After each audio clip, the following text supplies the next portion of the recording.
Bon, une petite dernière vidéo juste pour vous montrer les fonctions complémentaires. Donc là, je suis reparti sur un document qui contient trois calques. Le calque New York, sa copie et la Statue de la Liberté. Vous savez que l'ordre des calques, vous pouvez le modifier juste en attrapant comme ça les calques et en les faisant glisser pour les faire passer l'un au-dessus de l'autre. Donc forcément, le calque qui est le plus en haut dans la liste, c'est celui qui apparaît le plus en avant. Donc forcément, il va masquer les autres. Ici, donc en dessous, vous voyez, j'ai les différents calques qui existent. Juste au niveau des calques, il faut savoir qu'en fait, par défaut, ils sont en mode normal. On peut travailler sur l'opacité. Ça, il n'y a rien de bien compliqué.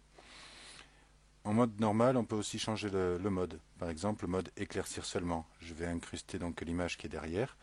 Tout ce qui est blanc, en fait, va rester tel quel. L'inverse, assombrir seulement. Donc là, ici, vous voyez, j'ai la Statue de la Liberté. Le blanc a disparu. Si je modifie, voilà, je peux faire des choses assez sympas dans la présentation. Alors ici, on voit que j'ai le fond du ciel en fait qui apparaît encore. Alors pour le supprimer, je vais faire quelque chose de relativement simple.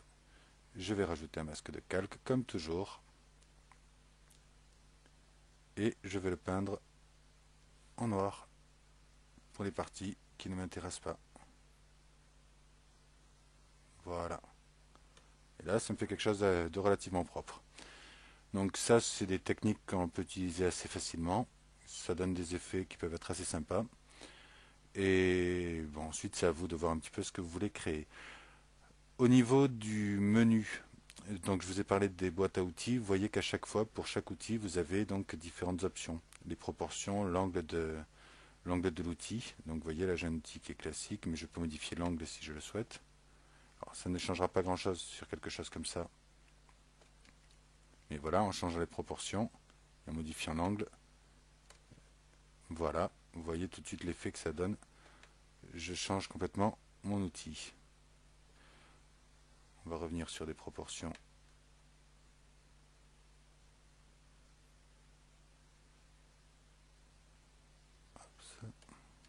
Bon, c'est pareil, c'est pas grave. Voilà.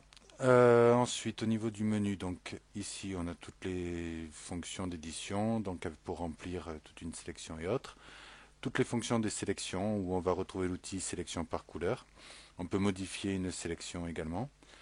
L'affichage, bon là c'est vraiment pour mettre en forme le document. L'image, on va avoir des fonctions intéressantes, par exemple dans transformer, taille du canevas, taille de l'impression, échelle et taille de l'image.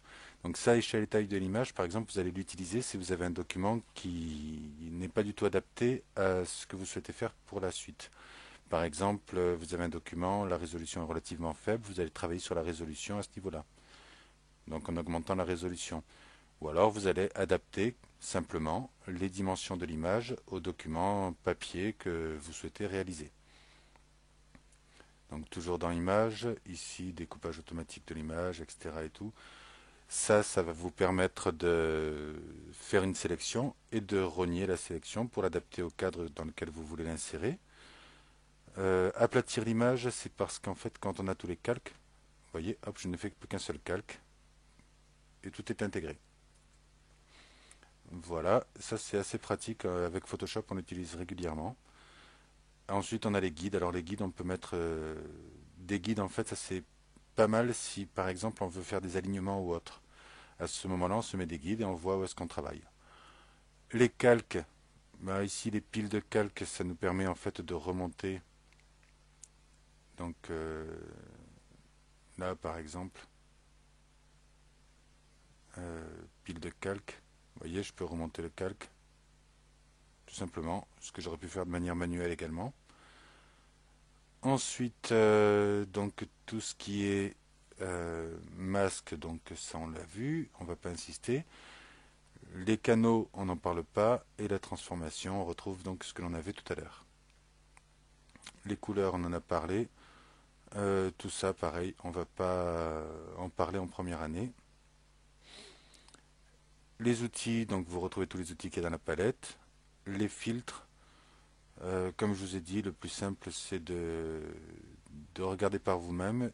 Ceux qui sont vraiment utiles sont les flous.